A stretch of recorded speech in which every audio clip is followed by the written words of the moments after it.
Hey, what's going on, Gina? Hi, what's up, guys? What's up, Chase? How you doing? Doing great. It's nice to see you. Good to see you. Long time no see. I know. I'm super excited for the live today because y'all have been absolutely crushing it, and it's just been incredible to see. Yes, it's been a hell of a journey. I mean, when something takes off like that, you're just taking out fires and things just go so quickly and time goes so quickly. And I can't believe it's been a while since me and you touched base, but here we are now. Yeah, there And you go. yeah. Awesome. Yeah. And so, for everybody who doesn't know in the audience, can you give a backstory to how y'all came up with the idea, what the brand is, what it's all about? Right. Right. So I am one of the co-founders of Arc of Sweden, and our flagship product, Arc Drops, was launched last year in February and had an amazing, rocket start due to the launching campaign that we had and doing a lot of, pre-launch marketing, basically creating a hype. And the product in itself is a natural performance supplement, a breathing supplement as well, is these drops that you take that expands your airways and just, gives you this like focus, clarity of the mind, a bit of an energy boost. So it has that like immediate effect, but also the long-term effect on performance. And so that's where like the scientific science comes in. It's on the long-term effect of the product. So that's our flagship product, and that is also what is like maintaining all the traffic that we have. We have about 400,000 visitors at least per month. That's amazing. And it's wild. It's wild. And it's all due to virality and the power of organic growth and consistency. Absolutely. And so y'all launched in February. We got connected about a month after that in March in 2022. And y'all were around like 40 to 50,000 followers. Y'all had like a good viral video and y'all saw the growth. So talk to me about like what y'all are doing on TikTok in the beginning and then where it's at like now. Well, as we had prior to this brand, we've been in the e-commerce space with another brand, and we saw that initially like the biggest part, I mean, what's most important with TikTok is that like the 1 second, the 1 second rule, right? It's that initial grab of attention. And with this product, you obviously, somebody's dropping something on their mouth, and we automatically saw that there's an interest here. And what we did was basically through you, but also through other means, perfected our presentation in how to grab the attention and basically keep the customer there throughout the video. And so yeah, it's all about perfecting the videos constantly, but maintaining the momentum, which is when you find that one viral thing, like keep that up and keep perfecting exactly that. Because I mean, we are doing the exact same thing still. Yes, and that's a key point. So like y'all have become a master of this video style, which is what I like to call like the reaction style video, which is getting a reaction from somebody trying out the product, and it provokes a lot of curiosity. People are like, what's going on? What is this?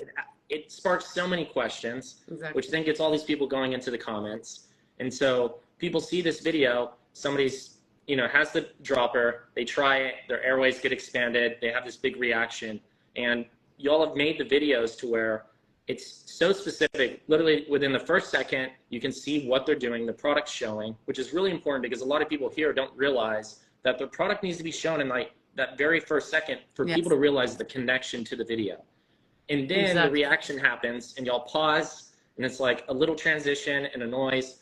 And then it's like, okay, what's about to happen? And then just a couple seconds later, you literally see how people react to the product. And then all these people are in the comments asking questions, and it fuels the virality. Not only that, when you think about it, like this is a testimonial. It is. this is hundreds and hundreds and hundreds of testimonials, you know, just by having a person trying your product, right? So that's also a key factor. And I think this process or this strategy is applicable for many products. Like, of course, it's very, I mean, ours is very prone to that, like, Sure. wow, super reaction. But I believe that you can create testimonials in this way, like, yeah. Absolutely. Yeah, like going out and actually having people try out your product. We have a lot of, you know, supplement brands who somebody's in the supplement space that'll go out to the dirt track, and they're just specifically targeting people who are, you know, people who ride dirt bikes, and they're branding their product around it. And it's not like a crazy reaction, but it's more about like the flavor testing, which flavor people like most. And so it can work in a similar style. And then there's brands like Nose Slap, and it's like a gym product. And you like smell it, and then it's like, it opens up it makes you super energized. So like these video styles can go crazy. And I don't think a lot of people realize that if you find a viral video, they'll go viral, people see the growth, they'll see the views, they'll get the sales, but then they don't do the style again. And it's the repetition that matters. And y'all have been so disciplined in maintaining the same video style, not going too far out into venturing into, you know, random things and then losing track. It's always over and over again. Yeah. And I can say, like, the biggest accounts that have, you know, tens of millions of TikTok followers stick to one video style. It's crazy. That's it. We're not planning to differ from it either. We're only planning to expand, I mean, the product line, you know, but maintaining the same thing. Now that you have the customer base, that's perfect. And so what was the most viral video y'all had? Oof, it's actually one that is, well, actually it was a video on YouTube, because it's not just TikTok, right? We're doing the same, well, not exactly the same strategy on Instagram. Instagram is more of a portfolio, but we do the reactions there as well. And then we have YouTube, where we're just pumping out the same content just as much. And on YouTube, we had a video, I don't know, like 60 million views. I think it's a video with me. Wow. And it wasn't my first time. Well, it looked like it was, because every time I'm taking it. And then, but on TikTok, it's one that's going right now, and I think it's up to 40 million right now. And yeah, we have multiple that are there at that. Y'all are doing like 10 to 20 million views a month now, and like averaging about 1 million likes a month. And I don't know if you know this, but you just passed a competitor, Hustle Drops. And when y'all started out, they had about like a few 100,000 followers, and y'all had around 50. Yeah. And this was like the biggest player in y'all's space, right? Right. And that's like a big, you know, like they had been moving down that pathway. And just recently I was like going back and looking at them, and you passed them by a substantial margin. Not only that, but y'all's videos are better. They're more accurate, and the editing has gotten down to a T. And it literally just goes to show that, you know, the biggest players in your space, you can still pass and outperform if you just stick with it. Yeah, exactly. And I also really want to emphasize, like, the fact that you don't need to come up with, you know, this complete innovation to succeed, right? And what we saw was, like, we saw a hole in the market. We saw that this product, right, that Hustle Drops had, but we couldn't sell that product in Europe because the ingredients were completely whack, you know. They don't apply here in our regulations. Interesting. So we changed it all up and made it our own, and then eventually made it better, like on a marketing aspect, and the funneling and all of it, and so on. And we are like extremely careful with how we proceed also with like the next steps, because yeah, you can see how things can also change in an instant, because TikTok and all these platforms, like, if you don't maintain that momentum and the consistency, like your business could also fall apart. Yeah, in a way, because it depends, right? And so based off these viral videos, is there a connection between sales and views? Well, we do connection between sales and views. Well, it's actually very different. Have you seen more sales with a video that did 1 million views or 100,000 views versus a video that did 60 million? I would say it depends on which platform it comes from. If we see a good conversion on like Instagram. Instagram has the best, and then I think it's TikTok, and then YouTube, and then definitely like if there is somebody within like that is like doing some sports and is doing the product and that video performs, then like the conversion is better. But yeah, it's not that like that you can really tap into exactly which one. It's quite random actually. Like we've seen the viral videos that we have is like from a woman that's of age to a boy that's 18. Yeah. Like it's so strange. Sure. Yeah, and a majority of y'all sales come directly from organic though, for sure. Majority, yes. And we do a lot of retargeting. We worked out that Facebook Meta like doesn't work for us at all. We don't get over like a 2.0 ROS, and like it's not worth the trouble, I'd say. Yeah. On TikTok we're coming up to about 3 right now, which is good. And yeah, I'd say also Google is doing a lot for us because we have a lot of, I mean, it's an unexploited market, sure. Right? The whole breathing supplement and that. So there's like so much SEO and Google Analytics to do. Yeah. And there we have ROS on plus 10, 15 sometimes. And the great thing about like y'all being able to have these videos that are consistently putting out views, you're building up your retargeting, you have your own audiences you can go after. Yeah. And you don't have to like go prospecting for new audiences. You can just leverage, you know, the video views that you're getting and actually have, you know, people actually fall into that audience, which becomes much better in the long run for y'all, especially. Yeah. And for us, I think a big also thing is that we always knew like the exclusivity of this product, and we always maintained that. Like we never ever sold our product for anything. Like yes, if it's a bundle, like you buy 2, you buy 4 or whatever, or like you're a VIP customer, you're coming back, like that's fine too. But since like the space is so unsaturated, like we can maintain that like exclusivity, and yeah, we're planning to do so in the future too, because that makes people like, you know, makes yes them feel. And that's a key point. And I think there's some context there too, because like a lot of brands will say, well, I don't want to do discounts. I don't want to, you know, I want my brand to be luxury, but they don't have any customers. And they're trying to say, oh, my branding is luxury, so that's why they should buy my product and spend all this money. But in reality, you'll have the testimonials from the videos. You'll have the customer base that has been growing.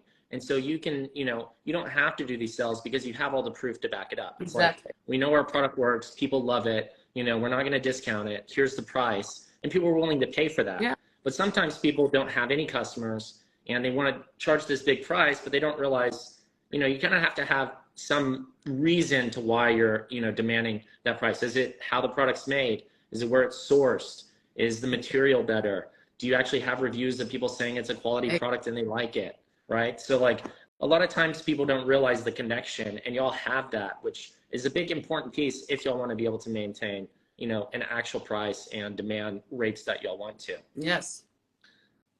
I love it. So y'all are doing 400,000 sessions a month, and y'all were doing about 10 to 40 can sales when y'all had first launched, which was already a big jump just from like a month. Where are y'all trending towards right now, or what was the biggest month y'all had, and how did y'all react to that?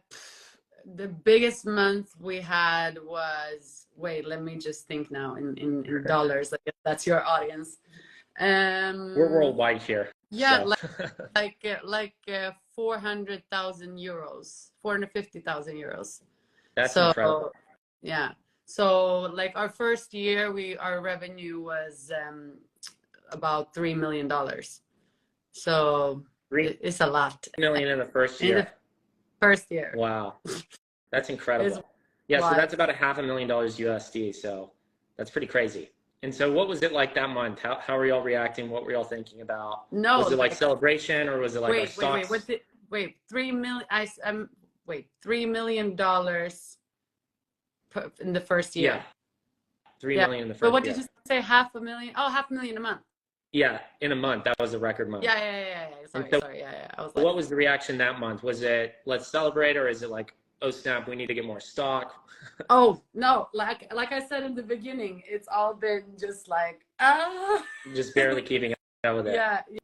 Yeah. I mean, we have like with the supply and with natural like products of that quality that we have, we always need to, I mean, be very, we have to foresee, you know, forecast and so on. And like when you're working after, you know, social media and virality and stuff like that, you never know It's unpredictable. it's unpredictable. So it becomes, in the beginning it was really, really hard, but now that we like gain some, you know, financial like stability, that we can actually stock things like a lot and outsource and like, you know, we have the production here in Sweden and but now we're like outsourcing it to a big factory here in Sweden, so like we can, you know, do the project management instead and not make product, you know. Yeah. So that's good. And we're coming up on Q4, which is going to be a crazy sale season, especially in the States, and when all these holidays start to happen and a lot of people run out of stock. Like how are y'all now making decisions on how much stock y'all have? And for a smaller business that's trying to predict, how do you know, wrap your arms around something like that?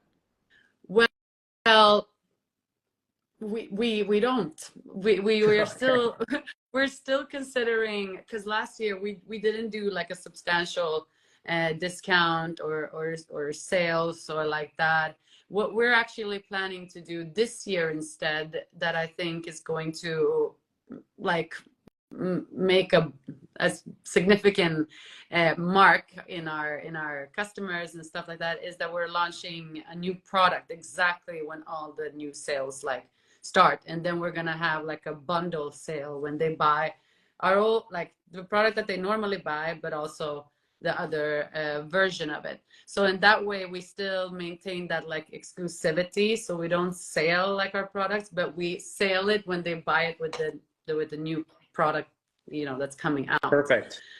And we're predicting that simply by, you know, our product has a good shelf life. So we've stacked up some racks through the years, so we can obviously produce, and we're gonna produce a big you know, stock.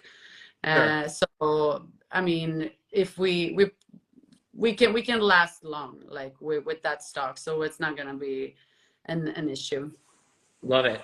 And coming out with a new product, that's going to help with AOVs. And when people have like a flagship product, a good thing to do is to release a secondary product that's complementary, that people can buy as a package, and then getting them on like a subscription, which is like a monthly recurring. Then you have the customer base stacking. And a lot of people find a lot of value in this, like when they add an upsell app, or they, you know, increase their AOVs through another product, and knowing that something's working really well. And it might not be super profitable for them because of their ad spend or what they're doing with, you know, just all the cost involved with the product. And they're running on thin margins. But once they introduce that secondary product and they're using that acquisition source, now it's stacking and it's opening up all that margin for them, and it becomes very scalable. And so that's like one of the craziest order things. value just goes through the roof. So we saw that with our second product, which is, I mean, it's quite phenomenal, because our other product that we have is I mean, it's that's the one that we have the returning customer like constantly, and that's a like sex performance booster, and it works so well and people love it, but we have literally no marketing on that product, nothing. Wow. We just have it on our website, and through what you just said, by like the bundle, that one should go in ads. You got to check it out. But through the bundle of like, you know, because they come for the ARC drops, right? But then they see, oh, I can buy this other thing for, you know, and get a discount. And it's love it. It works so well. You don't even need to. You can still maintain like that ARC drops marketing and so on, but you can have another exclusive offer with another product on your website just as much. Love it. And Coach just said, if you haven't tried ARC drops, you're missing out. As a breathwork master, I use it every day. and my respiratory system has responded well, so well. I truly see the impact. Oh, sick. Love it. So there you go. Yeah, no, people do love it. And I believe that sometimes it can get a bad rep because people think it's like a drug or something like that. Yeah. Because I mean, because of the But reactions. that's the curiosity factor. That's People the are like, curiosity what is that? factor. And so we have like, I mean, our returning customers are the people who understand that this is a breathing supplement. Like if they suffer from asthma or COPD, or they're athletes, or like high performance people, or people that do breath work, for example, or are in the holistic space, they come back. But the people that are looking for a drug, they're very disappointed.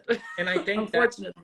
So that's a key piece that I think could be transitioned into the ads, because the benefit style ads that focus on, problem solution, because the reaction style is virality, right? It gets the engagements, the views, and then enough curiosity builds up, people will buy. But then for the actual solution and the, reviews and how it actually impacts people, that is something that could, start converting really well on an ad side too. And so like that could be a unique angle for, TikTok, Facebook, that could, branch out even beyond just, people actually seeing testimonial based and reaction style videos. For sure. Actually, that's what I'm bringing out now in the email marketing, especially like, because we have so many people. In the beginning, we were hesitant to make that pop-up, thing that comes up when you come to the landing page. Oh goodness. Yeah. That thing right there can get so many emails though. Yes, I know. And in the beginning, I was like, God damn, I hate that look, when you go somewhere and you're like, oh, this is a cheap page because they have that pop up. But eventually, we had to lower our sword. It's the best. And now you're just like, oh my God, I'm making 60,000 emails in 2 months, like crazy. The things I can do with them, for the future.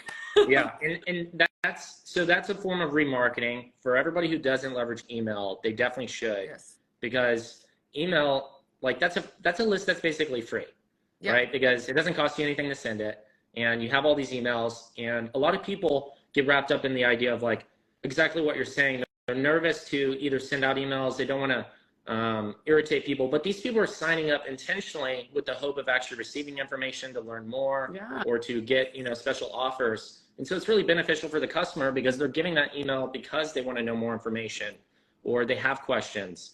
And a lot of people won't send emails because they think it irritates, but it's okay to send emails because it's not only going to give more answers to somebody who's interested in buying, but it's a way to boost your sales by 40 to 100K, extra, all from just sending out an email a week. And then I even recommend people to go to 3 emails a week. Do your product drops there.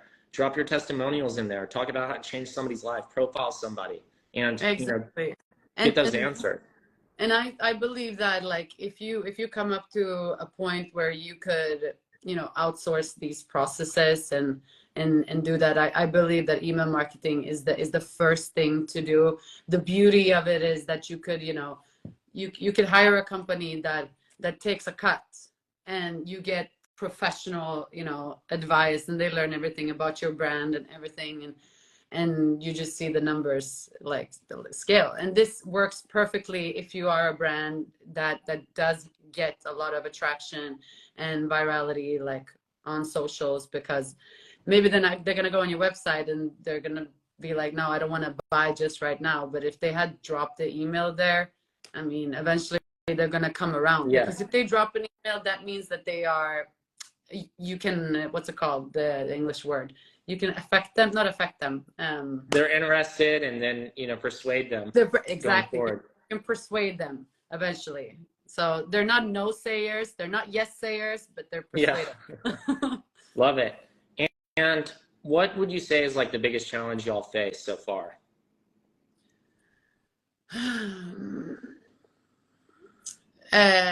Logistics, shipping.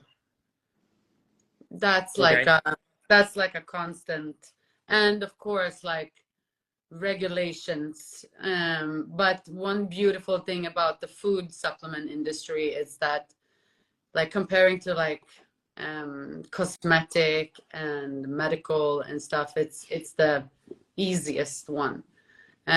So they cut you a lot of slack. Like you can actually go on, do your product and just, you know, go until like they come, and then you actually get time, and you don't get, you know, sued or punishments or anything like that. Like, do you actually get time to fix it?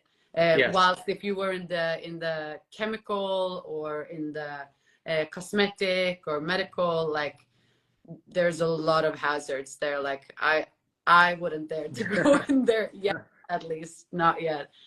So that's been challenging, but all good. We pulled through. But logistics is a big one, especially when you take on like a market as big as the whole globe, because that's what we did. Another thing. Y'all are running worldwide. Worldwide, because we were like, when we saw like pre-launch that our product is like trending worldwide from Fiji to like anywhere, we had to find, but first we did it ourselves, and we were just printing labels all day long, the DHL labels, like awful margins, but we had to get the product out, right? And but eventually we had to look for like logistics partners that could that could do it for us. And it's still hard, like to get the product to some places, and to find 3PLs all around, you know, that can But y'all are putting in the, you know, pieces to eventually be able to scale to, you know, the $1 million months, and be able to hit, you know, these crazy numbers that most people, you know, can never even fathom. It. It's really just a dream number, but it is doable. It just requires just as much hustle as starting the business, getting it to where it is now. But then it's like having to duplicate it, you know, and bring it to all these different markets. And y'all are spinning up other TikTok pages. Is that right? You mean for different countries? Yeah, it's actually not, we are not running it. We just have partnerships with beautiful marketing agencies and people that see, you know, the ability to leverage on our product and on our brand. And so we are all about co-creation and having everybody get a piece of the cake, you know, if we can expand. So we always say like, hey, you know, you want in, you know, this is what you got to do, and this is the percentage you'll get. Like, so we don't really lose anything on it. And yeah, I love that. We all gain. Yeah, there you go. That's a valuable key point there. Partnerships are definitely the way to go if you're looking to maximize growth, for sure. And what are some of your goals this year? What are y'all trying to achieve? Well, we want to have a successful like upcoming product launch, obviously. And I think that's like the main factor, is to kind of create versions of the art drops that we have. And yeah, we want also to move in more into like the awareness around breathing. So we want to move into becoming more of a lifestyle brand. But that is probably only through Instagram and through email marketing and building that community there. We're always going to maintain the momentum again with the reactions on TikTok. Like, once again, don't divert from something that works. So TikTok is gonna do TikTok, but when it comes to building the community and on Instagram, because that is the place for a community. And that's where things are transitioning now, is like, you know, people going from like performance marketing and just trying to get that quick, you know, ROI, to actually building a core community base where you have LTV and people who are brand building and actually care about the product and being a part of that community. And establishing those things that you're saying. And that's like, you know, what people are looking for now, is to have that connection with brands. So absolutely. Yeah, we really just want to bring more value to the people. Like, they have a wonderful product, but it's also like, what comes with the product? Well, it may be some, you know, knowledge and education around the power that we hold within ourselves, because, you know, the market of supplements is so saturated. There's millions of things that you can do, but we forget about like our inner pharmacy as well, like the potential that we have as humans. Totally. And so we really want to emphasize that, and like make people, you know, like take some drops and believe in the power of the breath and themselves and all that there is. And y'all have been able to do this over the course of around a year. So what would you tell like a business that's just starting out and are trying to get, you know, their wheels turning, what advice would you give them? Well, I would say you have no idea where you could be in a year and a half. But that's one thing. But also, I believe that if you really believe in your product, there is no limitations to it, first of all, but also consistency, like, and having like a bunch of B plans if it doesn't work out is not the best strategy. Like, because if you have a B plan, you'll easily fall back onto that when things go shit. So stick to, if you know, like, do a market research first of all on whatever your idea is. Like, make sure, don't go just to your friends, because your friends are always gonna either tell you don't do it or yeah, it's great. So like, try to do a solid market research, and then also always remember, like with socials, that initial second, it's the most important. You can be an exclusive product even though you, I mean, do reactions as we do. So it doesn't have to look perfect. It just has to create trust within your audience. And yeah, everything is solvable. Find your people, and find, like, you can't do everything by yourself. And it's really important to outsource things, truly. Yes. Yeah. And for our mentorship, who do you think would be a good fit? Who's not a good fit? What types of businesses, you know, you think would make the most sense for the virality, leveraging ads, and being able to scale up? Say again, what type of businesses would be the most good fit for the mentorship? For your mentorship, you mean? Yes, well, definitely businesses within our lines, you know, people that are, like when I started off with Chase and his team, like that was the perfect foundation for me to get an understanding of the whole meta space, and where we should be and where we should go, and like all the small tweaks, and understanding that, I mean, it takes time to perfect things, but you have, in your team, you have the experience. So you don't need to do all that work, like the months of work, to understand like the perfection of things. So if you are a person that is just starting off and things are maybe not taking off or so on, like, don't understand that money is energy, and you would rather put your energy and your time into the things that you're good at, and pay the money, the energy to somebody that knows. So you will save so much money doing that, to be honest. So that's it's the most value I could get, you know. I love that. Yeah, and I think a lot of people will be making videos and they might not be getting the views, but they don't realize if there's just a few little things they could do differently, they're just one video away from actually figuring out, you know, that viral moment for them. And then that's when all of the motivation and all of the realization starts to come into fruition there. So exactly. I love it. And also, like, if you get on your program early, like, you're not the type of person that's going to tell them, yeah, keep going with this, it's great. if you and your team sees, like, guys, like, this is, you need to switch. I know that you're the type of people also that will come clean and tell people that we see the potential or we don't. So I definitely recommend your mentorship in your program. Love it. Straightforward. It's been a great live stream. The audience absolutely loves you, by the way. I'm seeing so many positive comments. So awesome. Absolutely amazing. I appreciate you joining the live. We'll definitely have to do one of these again, probably at the beginning of the year after Q4. Let's see what happened this whole year. What bridges we burned and what we built. Yeah, there you go. Awesome. Well, thank you so much for joining the live. I really appreciate it. You did. Thanks, brother. Amazing. Yeah, take care of yourself for now, and all of you out there. Thank you. Love it. Thank you.